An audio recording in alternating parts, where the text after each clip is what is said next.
What is up, everybody? Welcome to Enters the Lab podcast. We are live on YouTube and on X as we are getting you guys ready for a big game with major NFL ramifications in the NFL playoffs as the Rams take on the Seattle Seahawks for fighting in the NFC West. But also, we're also going to have another treat because it's also the first week of the CFP first round. So we're going to be talking about and preview the matchups this week, a couple of NFL matchups, and it's going to be a fun week of NFL and college football with your favorite crew. And boy, oh boy, I just can't wait to share with you.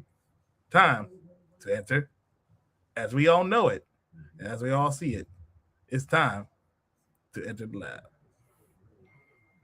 Oh, shoot, we ain't got no intro.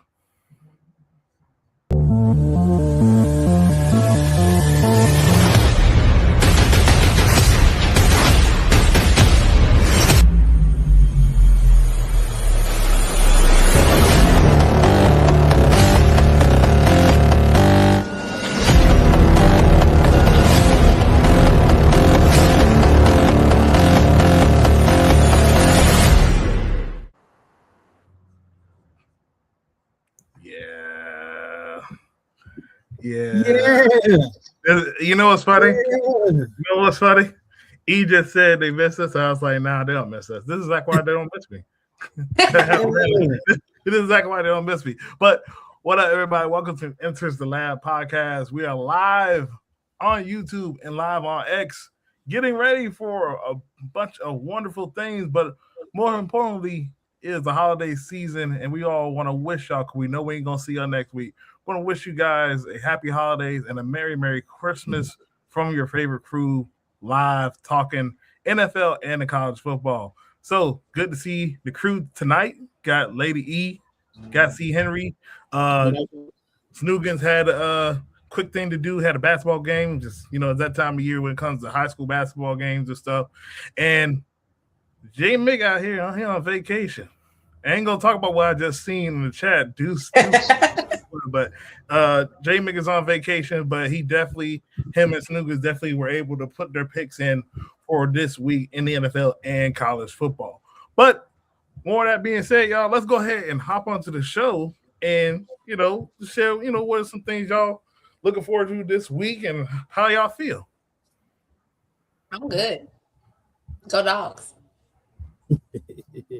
Feeling good, man. Even on a bye week. Go Dogs. Feeling better than I was last week, man. I tell you that, man. But I'm eager, man, to see what's gonna happen this week, man, with all this college football, pro football. We got the holidays. We got Saturday pro football, Saturday college football. So, man, happy holidays, everybody, man. I hope everyone's in a grand mood. And man, let's get to it. Yeah, I just put up my tree. So yeah, I'm in the festive mood. Yes, I did put it hold up. Hold on. You just now putting up the tree?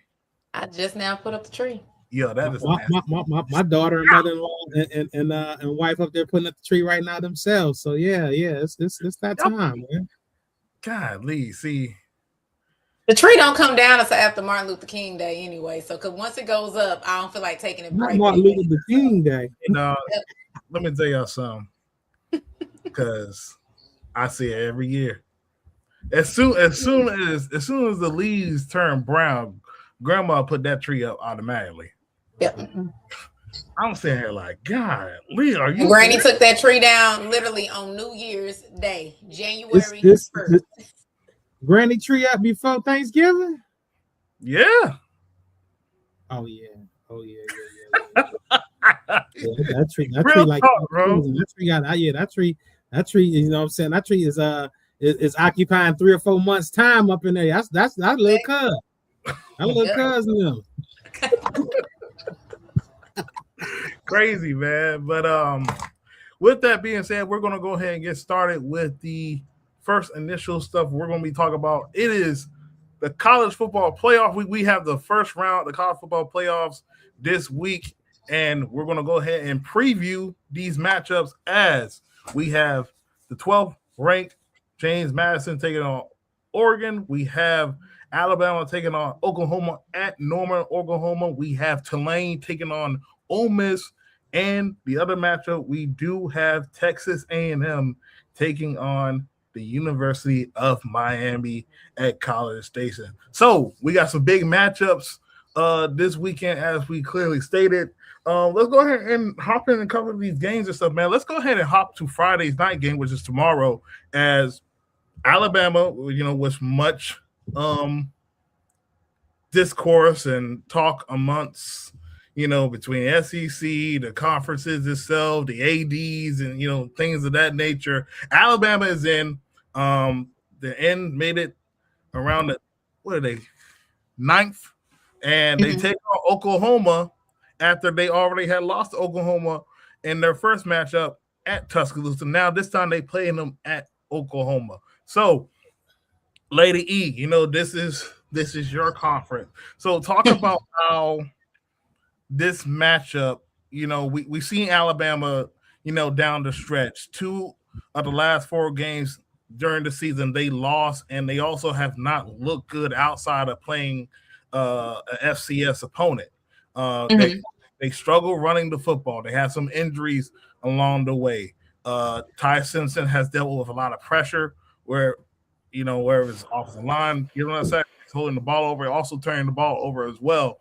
And to not only play the same team that you lost to, but you're playing them on the road.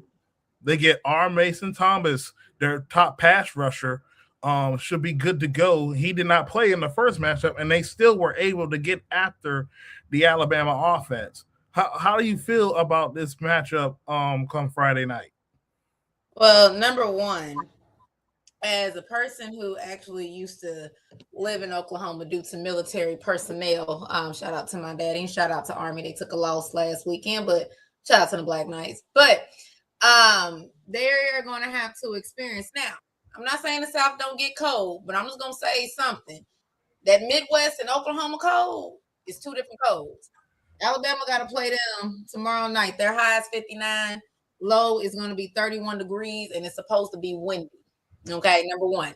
So here's the thing. I like Brent. I love what Brent did the last game. He made it do what it do, and he put Ty Simpson into pressure. Now, I know Brent is already preparing. He looked at seeing what Georgia did, how Georgia kind of held them scoreless. But we all know Alabama is injured, and they still not getting some of their top people back because they're pretty much out, and you still have a couple of few that are questionable, and that's probable right now. So does it look good for Alabama? Not right now. And I know C-Hen got the money line, so we'll get to that here in a second. But for me, hey, we need money over here. But to me, going in there, OU has maintained the number 1 defense in the SEC all year. They've been playing lights out. Yes, some of the games didn't look like that, playing against Ole Miss and playing against Texas. But again, we got to remember John Mateer had just came back. He's still saying that thumb is sore. So he's still not 100% healthy in that throwing hand with that thumb situation. Should have kind of let it heal. He prolonged that. So again, do I think that with them being home, having the home crowd, being in the playoff, is that going to be effective for Alabama? More than likely is going to do something. But all I know is like this. All I'm going to say is Boomer Sooner. And I just don't think Alabama's going to be able to come out of Norman with a W. I'll be shocked if they do, but I don't think they'll come out of Norman with a W. Norman is not an easy place to play. See, Henry, this matchup, this is probably one of the other couple times we have seen teams play themselves in the regular season. They also get an opportunity now to play either in the conference championship game or in a playoff setting. So this will be one of the very rare matchups we get again. So with Alabama, though, we all have our takes of who should have been in and who should have got in. We all know Notre Dame over here extremely crying over here, taking themselves out of bowl games and stuff like that. And we all know everybody has a problem about the group of 5 teams getting in. But, of course, we also understand, Alabama, they did go on a streak where they won against a lot of AP top 15 opponents. They had the best record at the time, one of the best records at the time in their own conference. Then, down the stretch, that's where we see. So if there's any way you would think, we know about it's hard to beat a team twice. For this instance, you're Kalen DeBoer. What would you do differently against this Brent Venables defense, and how are you going to find a way to move the ball against this Brent Venables defense and be more cleaner? I think if I'm Kalen DeBoer, I'm hoping that we can run the football this time around. They had a horrible time running the football, and they became, one-dimensional in that game. And I'm gonna tell you one thing about the Alabama teams that I've seen since Nick Saban has left. There is a little bit of a lack of toughness, if you will, in those trenches. It seems like they just aren't the same. I don't know if everyone has kind of caught up with them a little bit in those trenches area. They lost Justice Haynes this year. And they're just a little bit more of a finesse team than I'm used to seeing them be. And I'm gonna tell you like this: I think the team that shows up, it's been kind of a tale of two Alabamas. The team that showed up the first time that played Georgia was a very, very, very strong team. The team that showed up a couple of weeks ago to play Georgia, they were very, very beaten. Physically beaten down. I think they lacked 10 players in that game. We're not playing in that game. I don't know how many of those guys are going to come back and be available for this game against Oklahoma, but I will say this. Oklahoma controlled the trenches in that first game. If they control the trenches in this game, I think they can have a lot of success. From Kalen DeBoer, I'm hoping that we can run the football and get some type of balanced attack to attack Oklahoma. But again, Lady E made a great point. When Oklahoma played Alabama earlier in the year, John Mateer was just getting back from that injury. I know she pointed out that he's still having some issues with that thumb, but it's been, a couple of months since he's been back. And I saw the earlier version of him when he played Michigan. And again, he looked, Tim Tebow-esque, if you will. So if they're playing against that caliber of quarterback and they can get that defensive push that they had in that first game, I think it is going to be an uphill battle for Alabama in this game. And to your point, Lady E, over under for this game is 40.5. So they expect a defensive battle, and the spread 1.5 for Oklahoma right now. So again, this is a pretty. Either way. And to answer your question too, Alabama has 6 key players that are out. Is one of them Jan Miller? Who? Is one of them Jan Miller? No. Oh, so he's gonna be playing. Yeah, majority of the ones that are out are on the defensive side. So you got gotcha. You got one of them is one of their top players. He's out with an illness, but you still have 2 tight ends that are questionable to basically play. So yeah, they're missing some key pieces on that defensive line and in that DB room as well. So the last time Oklahoma played in the last couple of games, even when they played against LSU, they could run the ball, but it was just the passing that needed a little bit more ump. But like I said, John Mateer is still dealing with that thumb injury. Again, if Alabama's defense can force Mateer to pass more and not use his legs and cut down the running and kind of cut that running game, Oklahoma definitely can be in trouble, and it will be a defensive game. We could probably see a couple of field goals before we actually see like a real touchdown. Yeah, so I'm looking at this matchup, and quite honestly, the biggest thing for me is when I look and I evaluate these teams, the one thing is very key to me is when we see teams that lose, who is on that heater. And clearly I've seen a lot of teams throughout that's in the playoff right now. They've been on this heater. Georgia has been on a heater. Oregon has been on a heater to get themselves together down the stretch, and they're looking to be healthy. That's be the next match we will be talking about. But Alabama just down the stretch of the season, and say what you want. You can talk about the Iron Bowl, and stuff like that. They were struggling against a Auburn team that was had one win in the SEC the entire season, and propping that up like that was a holy win. They have struggled the last month, especially in the month that truly matters through the eyes of college football fans. Running game has been inconsistent. Ty Simpson has been a little bit up and down with consistency. Also, the offensive line has been up and down. I just see this as, playing in Norman too.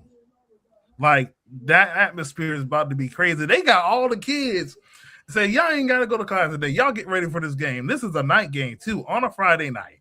Um, I just see this like Oklahoma turns up for their football. I'll be honest. Yeah. It should be about finals week anyway. They still in school over. They're still in class.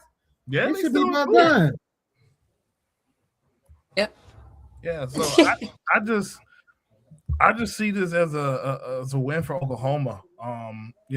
I think Oklahoma will go to the next round and get themselves together. Until I see, Alabama, like C. Henry said, this does not look like the teams we have seen of Nick Saban. A very finesse team, pass it a little bit more, passing better than the run game. We know Alabama has a history of running backs, and I just see this as a bad matchup, especially at Norman. So I think we're all going to kind of agree. We're all going to take Oklahoma to advance and get themselves prepped up to take on Indiana. Yeah, I'll take Oklahoma in this one.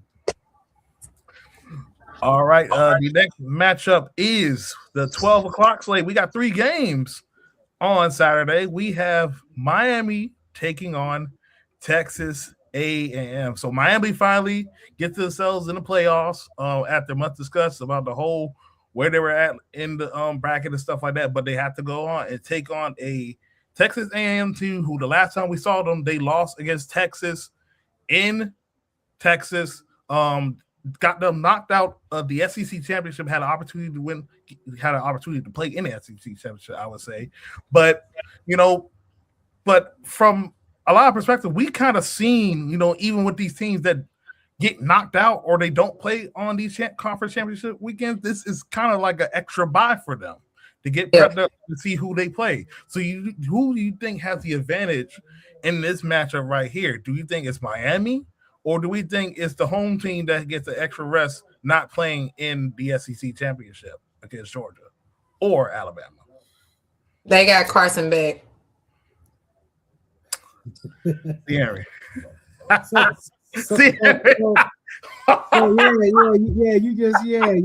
jumped right to it. I was going to say that for last, but I would like to think that Texas A&M, playing at home, playing a SEC schedule, if you will, would kind of have the leg up in this battle. But I Miami has a very talented team, and it all comes down to that name that he brought up, so eloquently brought up, so Mr. Carson Beck, man. Which one shows up, man? Is it the guy who, can control the offense and move the offense effectively, spread the ball around to their playmakers and not put the ball in harm's way? Or is it, baby bad Brett Favre? You know what I mean? I don't know which guy is going to show up. You know what I mean? So it comes down to that. I will say this. Mm-hmm. I feel like the ACC is really, they got in and, they got Miami in, cool. But I feel like this 10th seed, whoever it may be, whether it's going to be Notre Dame, maybe they didn't have this 12 o'clock slot. But why is this game? You got Tulane playing Ole Miss. You got NFL. And Oregon playing. Why is this game at 12 o'clock? Because it's NFL. I don't understand. But of all the games of the day, this is the one that could possibly rival the NFL games for eyeball. They don't want to take no chance. They already know that JMU more than likely is going to get thrashed, and nobody's not going to want to watch Oregon beat up on a small G5 team, let alone the Tulane Ole Miss game. That's another rematch, so nobody's not going to really be paying attention, because if you look at the NFL time slots, these games are still going to be going on when the NFL games happen. So you don't want to put a good matchup like Miami and Texas A&M where you don't know what's going to happen between some of these NFL slates. I mean, you got Washington and the Eagles. We know how that's going to go, but you got the Bears and Green Bay. So, yeah. Well, I would say this. I understand Oregon because they're on the West Coast. So, okay, they get a 7:30 start. Cool. Mm-hmm. But ain't no way Miami and Texas A&M supposed to be at 12 o'clock. I'm not too mad at it. But come on. No. A lot of people complained about it. They were like, why at noon instead of like 3:30? But ESPN is ESPN. Still doing their shopping like me. Am I like myself? That's prime shopping time. You could have threw one of these other games on. You know what I'm saying?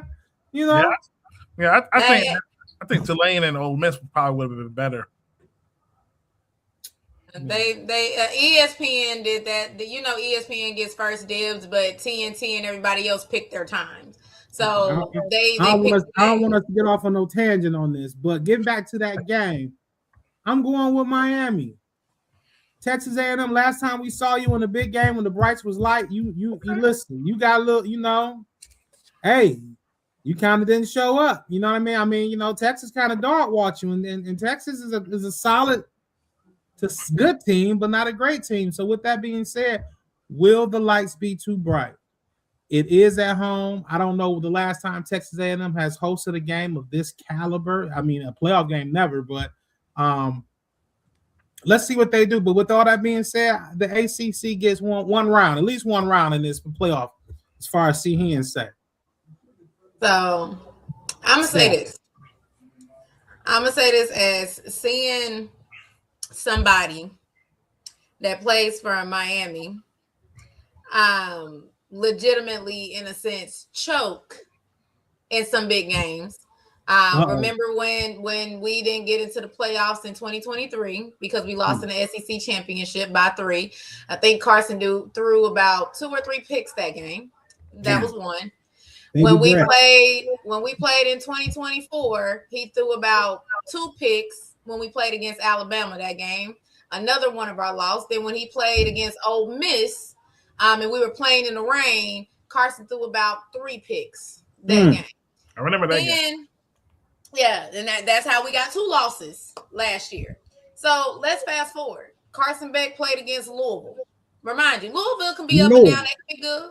Yeah, you gotta say Louisville. You can't say anything. You gotta say Louisville. Shout out to all my Louisville, Kentucky folks. But they played them. He threw 4. This not even a big game. This is a team that I ain't gonna say you could have handled with ease. But this is a team that you shouldn't be throwing no picks to. Let's just say that. Then you play little SMU in Dallas. Shout out Triple D. Okay. Shout out to them over there in University Park. Shout out to that. But you go over there to SMU, you go in and you go into overtime with SMU and you lose. Okay. That should be a game that you shouldn't be losing. If you can beat Notre Dame the first game of the season, literally beat them, come back over here, beat everybody else, put a whooping on NC State, put a whooping on Pitt, and do all of that. Those 2 losses should have never happened. Now, here's why I say that. Texas A&M is not an easy place to play. That 12th man gets rowdy, they get loud. Texas A&M has been having problems with Texas. Even when Texas wasn't all that great beforehand, they was having problems with them. So I'm not even going to look at that Texas game as that. The game that I'm going to look at that got me concerned is when they played against South Carolina. And they were down basically 31 at halftime before coming back and only winning by 1. That is my only concern when it comes down to that. But I'm still going to give it to the Aggies because they may be down. The problem is when the lights are too bright, you put that pressure on Carson Beck and you telling him to go win a game, it might be a pick. So I'm going to go with A&M on that one.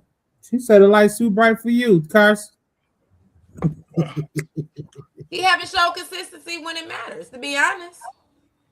Okay. So definitely some interesting points and very fair points. Texas A&M, they did have that game that was very close to being an upset of the year against the South Carolina team. I believe they were down 31-7 at one point. I think the key is going to be the turnover battle and, which quarterback can play consistently and be efficient. This is the game where you're playing against 2 defenses that like to get after the quarterback. They both got some top NFL players as being consensus on across multiple NFL boards, and Casey Howard and Ruben Bain.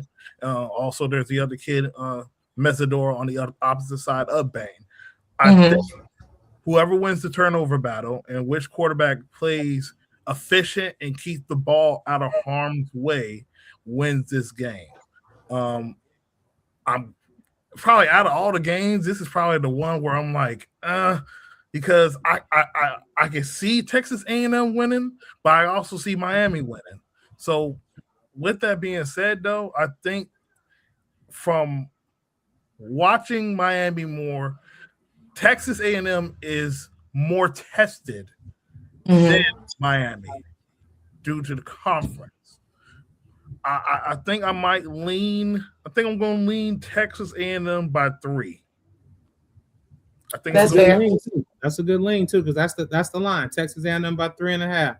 48.5 is the over under, and the Texas A&M is currently favored by 3.5. Again, a lot of times, that's indicative of a pretty even game, even line, because a lot of the time they give the home team was it +2, +3 for them being the home game. I mean the home team. So yeah. pretty close game, man. We're gonna expect very, very, very good games from those 2 games.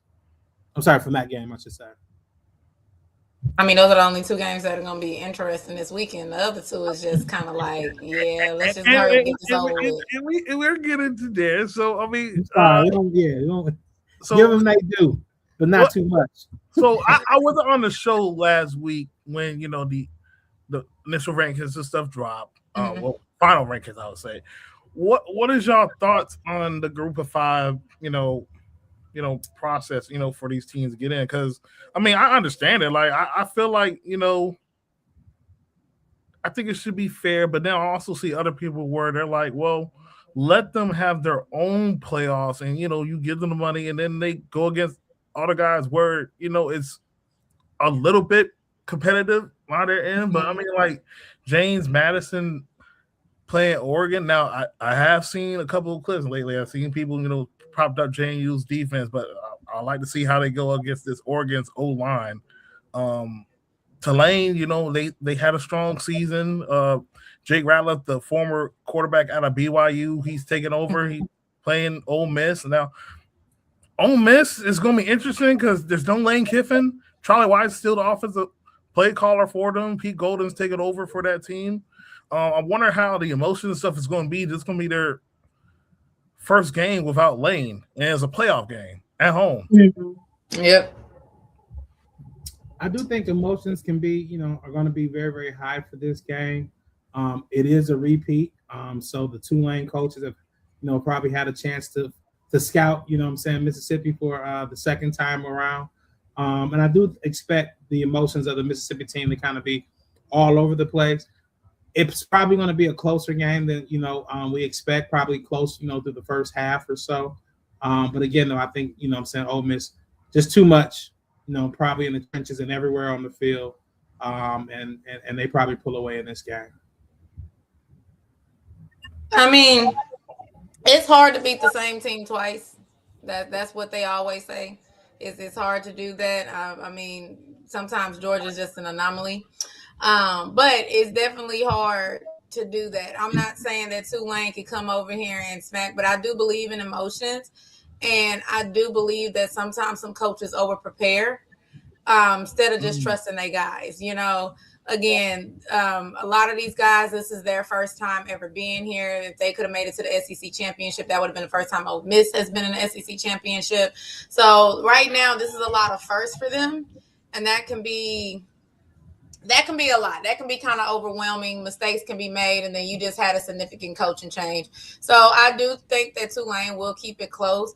Ole Miss is more than likely going to pull it out, but shout out to Ole Miss. You got to meet Georgia again. So we'll see you in New Orleans. All right, and I think Oregon. I think Oregon rolls. They're getting healthy at the right time with their wide receivers, and wide receiver skill position starting to come back in. So before we end it off, and we kind of know where we're all going, the quarterfinals will be interesting. Out of all these teams in these playoff bracket, who do y'all think is the sneaky team that nobody's talking about that actually could go all the way?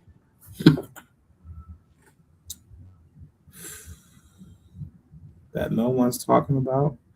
I'm not gonna lie to you. I think this is one of those years where, I don't think there's one dominant or two dominant teams. Like even with Ohio State and Indiana, I think on any given I don't know, Saturday, Sunday, or Monday, whatever these games can take place now, they could lose. You know what I'm saying? They could lose to a Georgia. They could lose to an Oregon. So I think this is one of those years where there possibly could be 4, 5, 6 teams, if everything falls right, could find their way in that championship game, and you never know.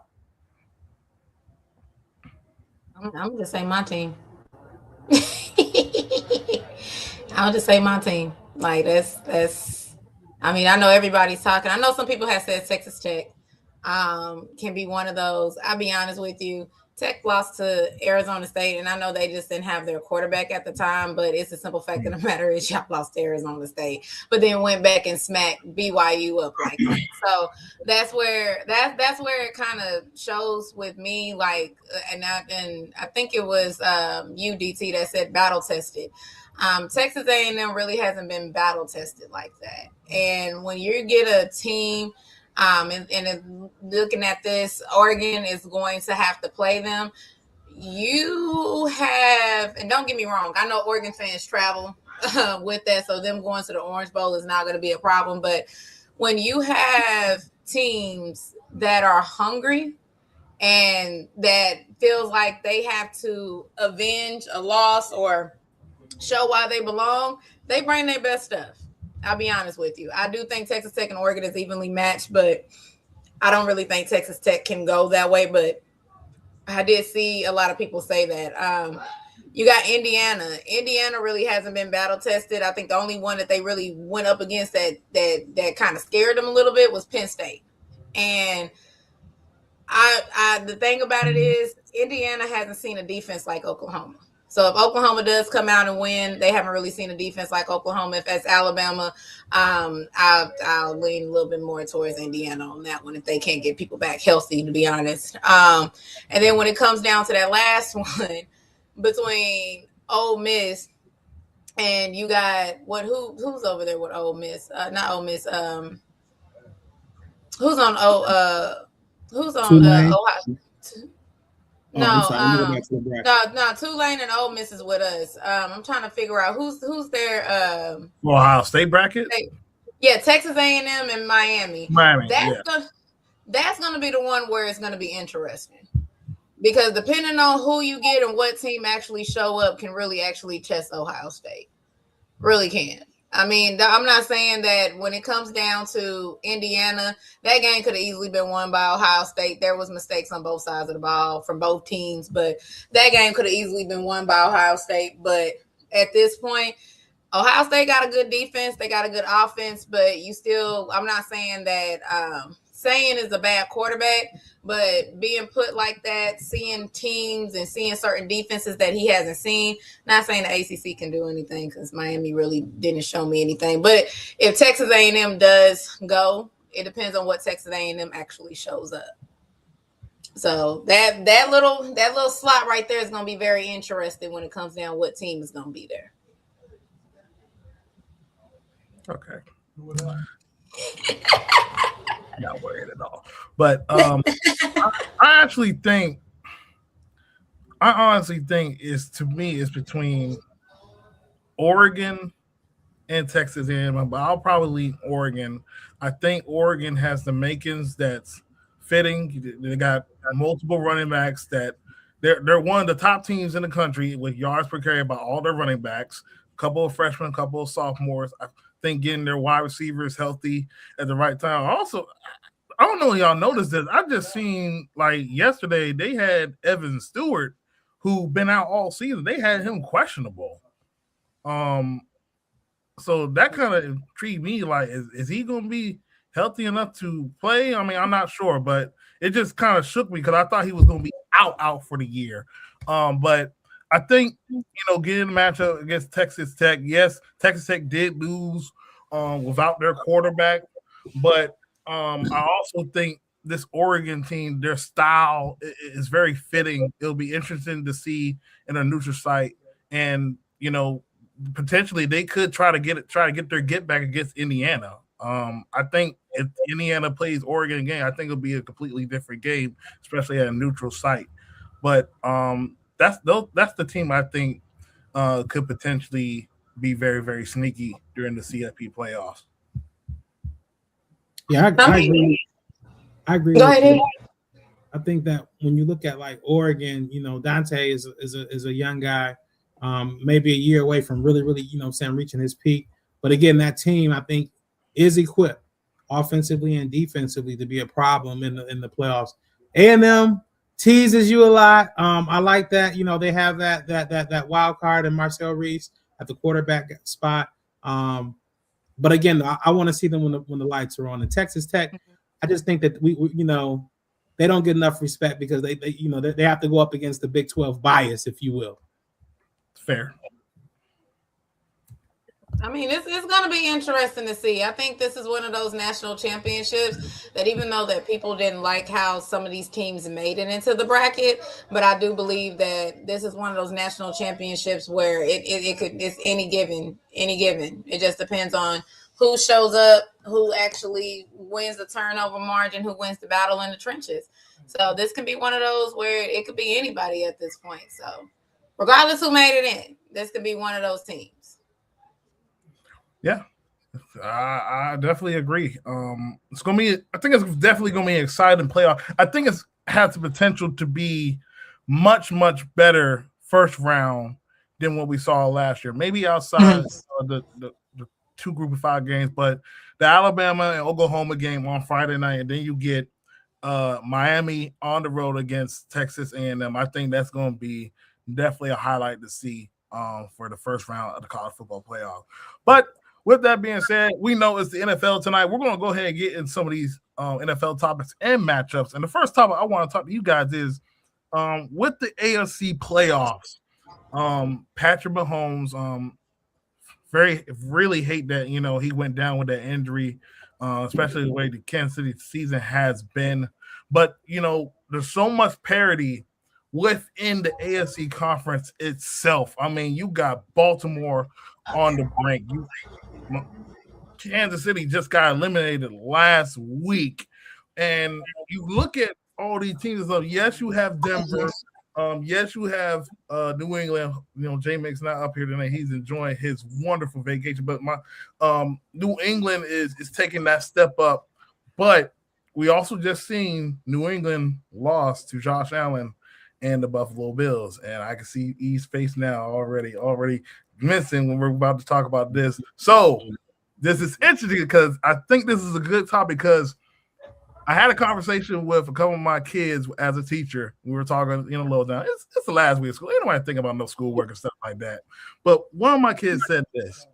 I feel like, as a quote, if there's any chance for Josh Allen to get it done, it has to be this year when Patty Mahomes and Lamar Jackson are trying to struggle to get themselves into the playoffs. Because the only way I see Baltimore getting the playoffs is they have to win the last 3 games, and Pittsburgh might have to drop maybe 2 out of 3.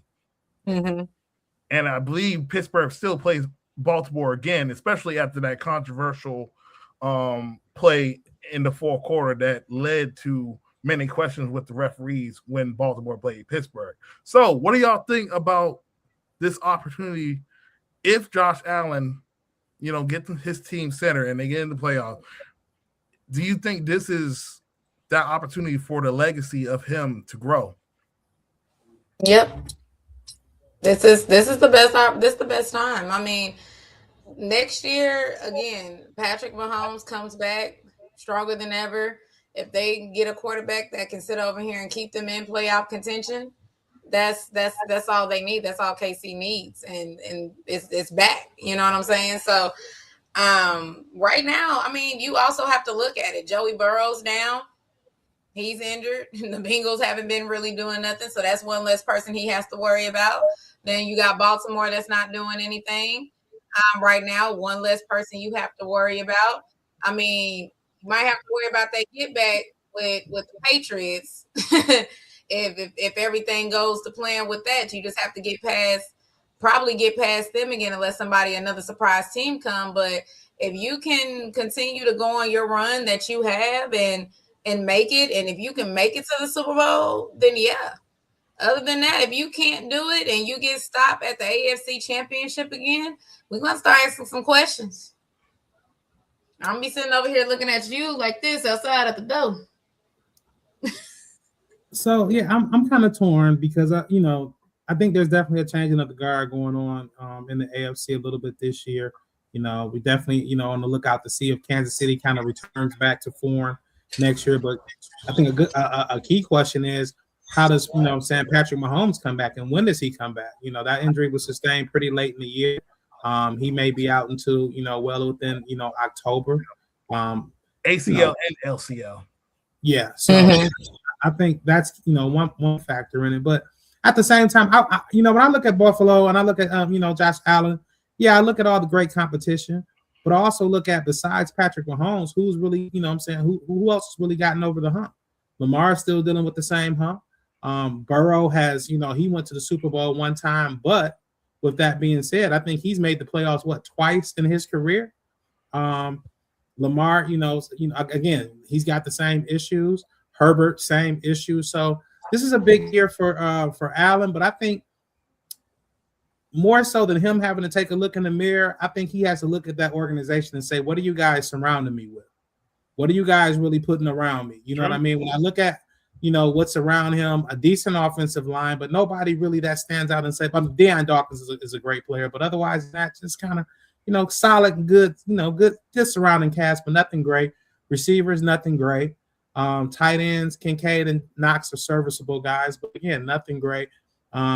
Cook is a great player. I can't take anything away from him, but besides that, what have they really put around him? And you let a guy like Diggs walk away, and I feel like you've kind of going to wide receiver by committee, if you will. So would it be an indictment on him if he doesn't make it? Possibly, but I think it's a bigger indictment on the organization and the pieces that they put around him. Have they put championship pieces around him? And I don't know if they have those.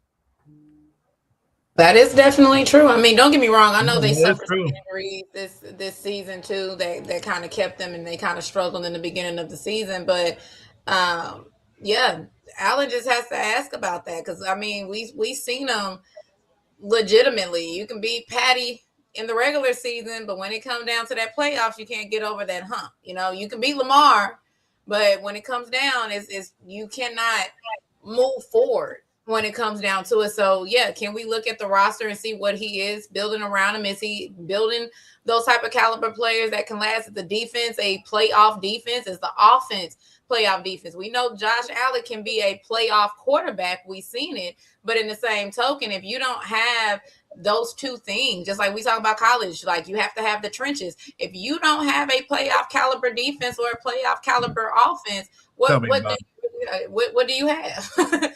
Like, what do you have? I feel like when you look at Buffalo, I mean, from the whole team aspect, I really can't. I mean, I can name some names, but nobody is really special to me on the defensive side of the football at all, really. No great pass rusher, some solid linebackers, some solid guys in the secondary, but nobody who really is a game changer, if you will. Yeah.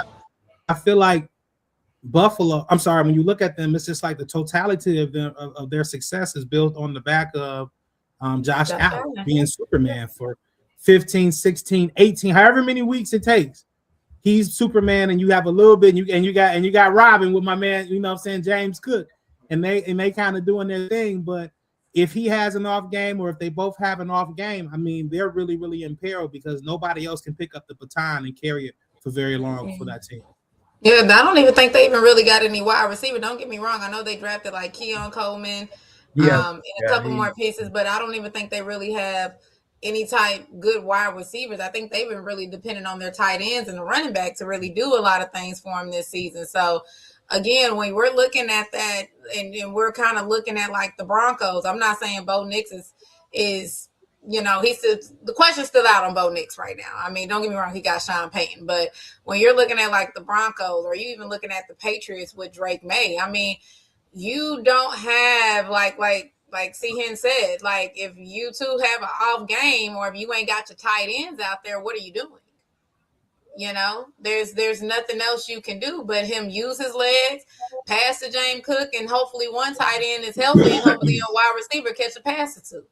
So, I mean, when you're kind of looking at it, what are we really kind of comparing the Bills to when we compare them to everybody else that's in the playoffs or still in the hunt for the playoffs?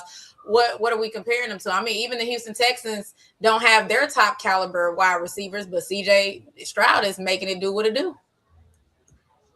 Yeah. Very fair points. I also think, when it comes from the organizational thing that T. Henry is pointing at is, Buffalo, whenever they made that deal to trade away Stephon Diggs, we have seen in history, the the the the good and the bad of trading your wide receiver one away from, especially a young quarterback. Josh Allen was a younger quarterback at the time, probably about 25 at the time they traded him. And, you find out in the league, it's very hard to find someone that can replicate and get the same amount of production. I mean, obviously, one example is, even though this team was kind of going downhill when they fired the GM and their head coach, was the Titans. They traded away A.J. Brown to the Philadelphia Eagles, and then they drafted Treylon Burks to be the A.J. Brown, but he wasn't an A.J. Brown, but also some things with, with the quarterback, the team structure, how that team was starting to fall off after those multiple playoff appearances. That stuff needs to be questioned with Buffalo. And another fair point is when I look at the bracket, I see Denver. I can name guys off of that Denver defense. When I see the Texans, I can name guys off of that Texans defense. I can even name guys off of the Jacksonville Jaguars defense. Who is on the Bills defense that is that big difference maker when the game is on the line or when plays are need to be made? They're more of a collection of guys that's supposed to play as a unit than more having some star powers. And there's nothing wrong with that because we've seen some teams play like that before. But we have seen in the past couple of years, this Bills defense has struggled in the games that matter, specifically in these playoff games. So that point, that I try to bring up, I definitely see both sides to this, but it's going to be very interesting to see with how the matchup and how the seeding will fall when it hits to the last week, where the Bills are and who they're going to be matched up with and how this playoff goes. Because as of right now, it's looking like everything is heading to Denver if teams win and then they have to go play the Denver Broncos in their defense. Basically, I mean, that's what it's looking like at this point. That's why I said, I'm like, the Bills can end up meeting the Patriots again. They can end up meeting the Broncos. They can end up even meeting the Texans. Like right now, the way the AFC is, and they're getting, Texans are getting hot at the right time. Shout out to Kamari Lassiter. So yes, they're getting hot. Yes, that's my boy. But they're getting hot at the right time. So I mean, at the end of the day, the AFC is going to be very, very, very interesting as we move forward to the playoffs for them. So we're gonna see what Josh Allen do in this space that you got on. What you been seeing? Breaking news, college football wise, Josh Hoover, quarterback from TCU, has entered the transfer portal. So another talented quarterback. He said bye-bye, Funky Town. Looking for a new home. At least they ain't do that kind stuff that I seen USC did. I thought, dang, this the NFL? But anyway. All right, let's go ahead and get to these games though. So tonight we have the Rams taking on the Seattle Seahawks. This is a very big game for both teams. Right now, we have the Rams at the number 1 seed, and they're playing on the road. We know how hard it is to play at Seattle. Sam Darnold, and then that Seattle defense. So, what are the keys to the game, and some fantasy guys to watch out tonight, and who you think gets the win tonight? Well, it's raining in Seattle, like it's always been. Rainy and windy. That's depression weather. Both of them 11-3 too. Golly. Yeah. Both teams 11-3. This has implications on the number 1 seed. The NFC West is just they have 3 teams with double-digit wins. So that whole division is everybody is vying for playoff seeding. This is a big game, man, and the Rams are coming off the big win over the Lions last week. They're on the short week. Devontae Adams is out of this game. I'm glad you brought up fantasy football. If you don't know, this is the fantasy football semifinals week. I'm in a big dilemma right now because E brought up the weather. The weather is playing a big part in that Seattle game. Matt Stafford is my quarterback. I'm going to have to ride with him because I don't have anybody else. So we're going with him tonight in this game. But I'm going to tell you what, the way that the Rams looked last week, they really got it together in the second half, made some key second half adjustments to what we were doing offensively, went out and scored 17 straight points in that third quarter and took total control of that game. They look like, to me, one of the best teams in football. I'm interested to see what they look like without Devontae Adams. I think he had like 10 touchdowns or 9 touchdowns this season. Most of them short yardage work and in the red zone. So interesting to see how they look without him. But killing folks with that 13 personnel, they're using all 3 of those tight ends. Puka is Puka. I understand that he may be facing some disciplinary action, not playing the first series of tonight, but they look good, man. And I'm going to tell you, Seattle looks good, but I'm going to tell you what, their defense looks great, but I still feel like something happens to Sam Darnold once the snow hits. Even though he playing in the dome, once the snow hits, something happened. I don't know if the slipper come off and he, you know what I'm saying, he go back to being, you know what I mean, not Cinderella, whatever Cinderella was originally, but something happens to Sam Darnold. And last time he saw these boys, he threw 4 picks. They still almost won this game. It was 21-19. He threw 4 picks in this game.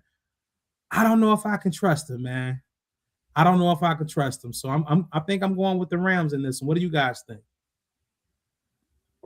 I mean, to be real with the situation, not even gonna lie to you, like I said, rain can play a factor. We know the Rams can definitely play anywhere. Rain, sleet, snow, whatever, they can play. I do think, was that me? Okay. I was like, I think hold on. Could you muted yourself, Cihan? Oh, I'm sorry. There we go. Yeah, I'm here. I think real quick. I have to check on something real quick. I'm trying not to burn my house down. You know, I'm on daddy duty up in here. Oh, Lord, not burn your house down.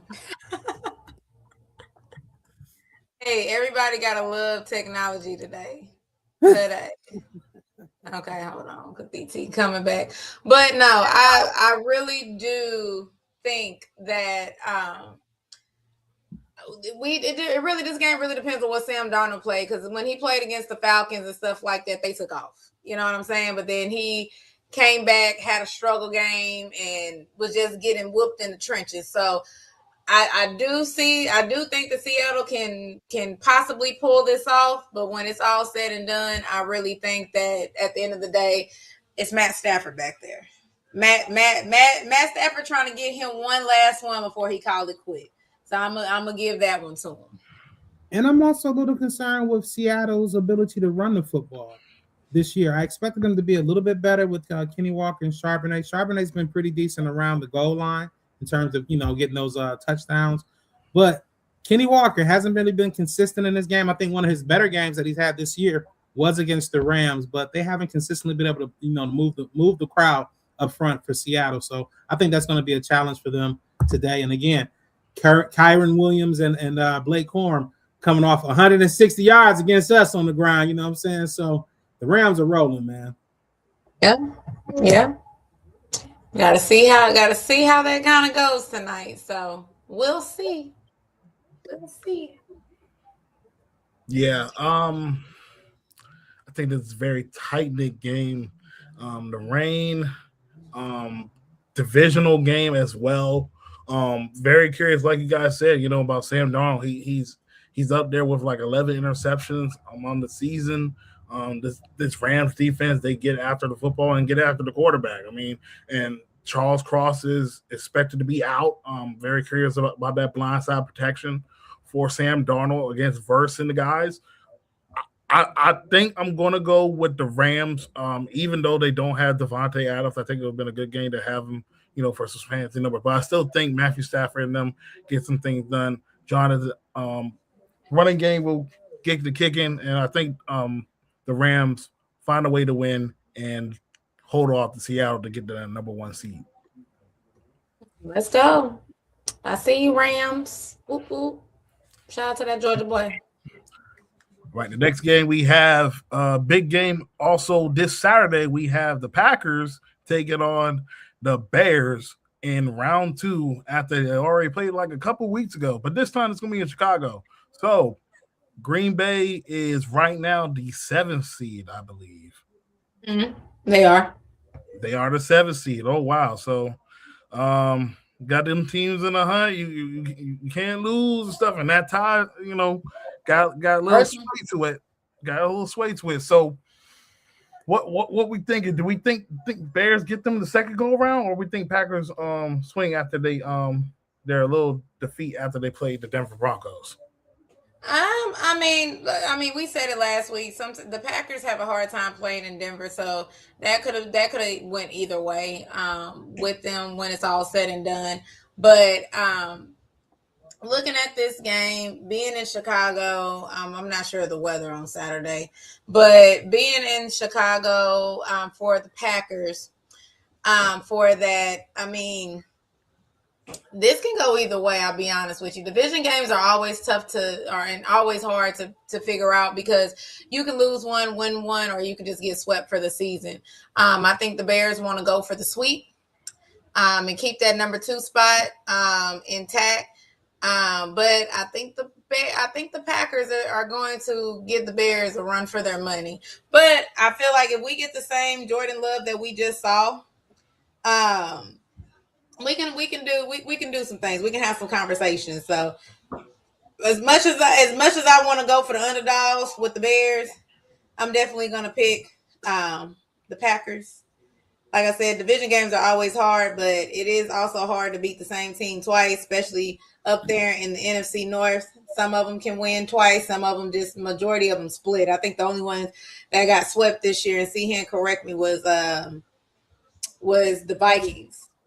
Yeah, I think almost everybody swept the Vikings this year. So we still got one more. We still got one. Actually, we lost to the Vikings, and we have one more game against them.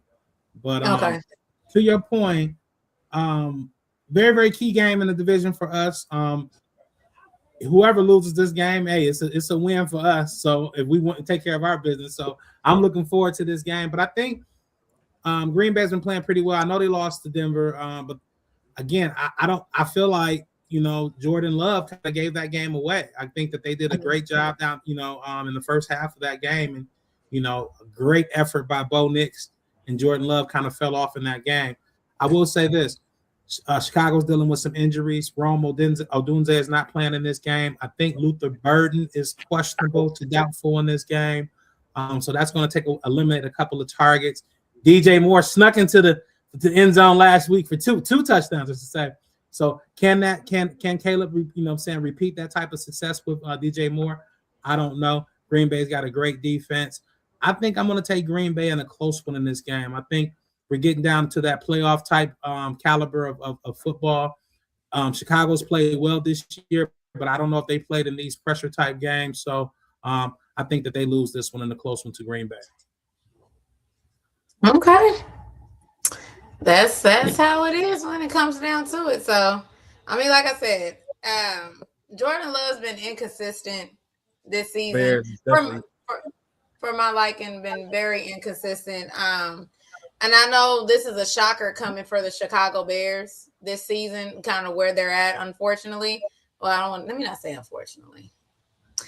Let's just say fortunately, that they pretty much got their situation to where it needed to be. So this is a shocker for the NFC North. I'm not saying Detroit struggled this year, but a lot of injuries and being hurt kind of shook them. And I know y'all kind of were blaming Dan by being a little bit too happy pants. Overly aggressive. Oh yeah, look. Too aggressive with the play calling. So, but the NFC North has always been. It's a lot of coaches that do that. I understand, but the NFC North is very interesting this year when it comes down to who's on top. So definitely is one of those games to keep an eye on. But yeah, Jordan Love just been inconsistent for me this season, but hopefully he can pull this out if he wants to go back.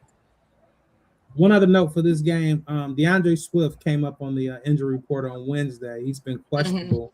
Limited practice on Wednesday and Thursday, so keep an eye on that. Kyle Monangai will probably, if he was unable to, if Swift was unable to go, Kyle Monangai will probably get the majority of the carries in that football game.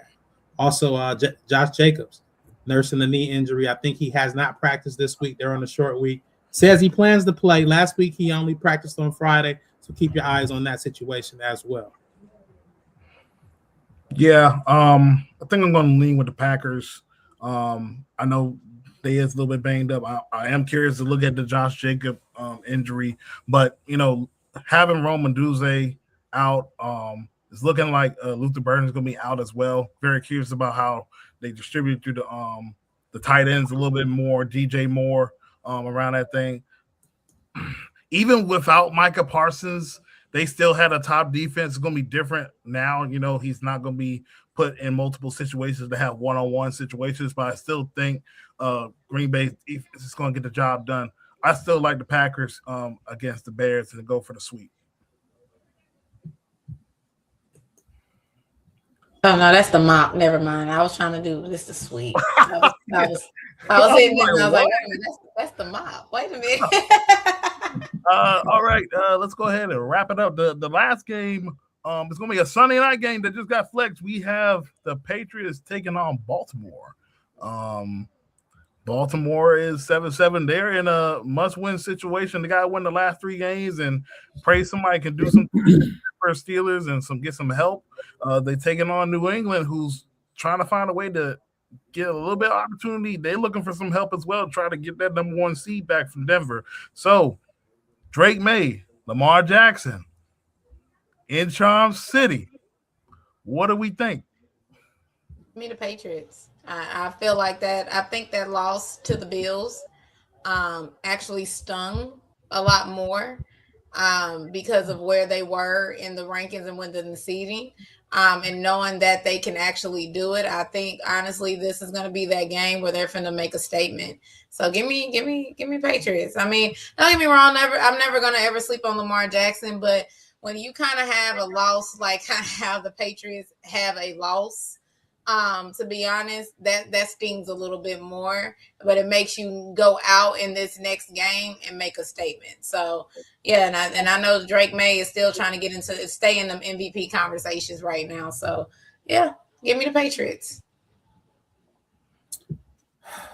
It's a tough one, man, because I'm a Lamar guy, but Lamar just hasn't really looked himself, man, this whole season. I don't know if he's battling some injuries or what's going on over there. I feel like New England has definitely has looked promising this whole season. Drake May has definitely put together a MVP caliber season up there, but I'm not quite sure of the weapons. I'm still not sold on who he's throwing the ball to. That defense last week, I mean, for the first half they looked great, and then they started, they ran into Superman Josh Allen. He put that cape on, he went in that phone booth and came out and got started wrecking shit. So. With that being said, can Lamar, does Lamar have that ability to put on his cape and go out there and take control of that game? I don't know. It's hard for me to stick a fork in Baltimore. So I think I'm going to lean. I'm right up to this point right now. I'm still conflicted, but I think I'm gonna go with I don't even know who I put in the chat. I'm gonna go with New England. Maybe you guys swayed me a little bit. I'm gonna go with New England on this one, but I don't know. You had New England. You right. Okay. That might be because I got Drake May, on one of my fantasy teams. We in 5 semifinals, just to let y'all know. 5 of them things. We're trying to bring at least 3 or 4 of them things home. But yeah, Drake May and them. Oh, man. So, dang. I like Drake May. I like this Patriots team. I'm always going to root for Lamar, brother. Lamar definitely has not looked good past couple of weeks. I don't even think he is has he thrown a touchdown pass the last couple of games? My fantasy team been good. I haven't even seen my fantasy the last couple of weeks. Fantasy team been I think he threw one to Zay Flowers. Didn't he throw one to Zay Flowers last week? Oh, he did for one Zay Flowers. Yeah, he did. I had to think about it, Mike. Lamar Jackson has a 2-1 record against the New England Patriots throughout his career. However, Lamar Jackson has a 1-2 3 record against a Mike Vrabel coach team. Yep. One of them was in the playoffs. Mm-hmm. Well, 2 of them were in the playoffs. He beat them in the Yep. playoffs. And he did beat the team record. Do I think that matters? Slightly. This is different Ravens teams from the time they played. Yes. You know what? I have to go with my gut. I think that loss against the Bills did sting them, and it could be potentially they might go on a slight downfall. They might win the last 2 after this, but I think Baltimore finds a way to get themselves in the win column, and then that makes that game against Pittsburgh again very, very much interesting if Pittsburgh falters down the stretch. So I got Baltimore with the upset. Ooh, okay. Okay. He said be more him. All right. I don't know how to talk Baltimore, so I'm gonna leave it. It's hard to stick a fork in them. It's hard to stick a fork. Yeah, it really. I mean, the thing is, you like I said, I'm not trying to cut out Lamar Jackson because that's like a quarterback that you just can't just turn the other cheek and say he's going to do different things because we don't. I mean, yes, he has been inconsistent, but we still don't know when it comes down to the wire and with these type of games what Lamar we're really going to see or what Baltimore team. Let me just say that what Baltimore that's team the thing right there. Yeah. So when we're looking at it, yeah, you just can't out count them. But like I said, yeah, I do agree that Sting can either help the Patriots or it can hurt the Patriots. You know, so I mean, like I said, I got you, Drake May. I got you. You this for all the UNC quarterbacks that never made it, but you did. Man. Definitely going to be a very exciting weekend for the NFL and college football, y'all. Like you're going to be tuned in to some games this week, except for the Commanders game. But with all that being said, we're going to have a fun time watching this. The game has already started. We are at 12:45. Seattle's on defense, and it's looking like second down situation, 2nd and 3 for the Rams driving. Any final thoughts before we go ahead and head out and watch this good game?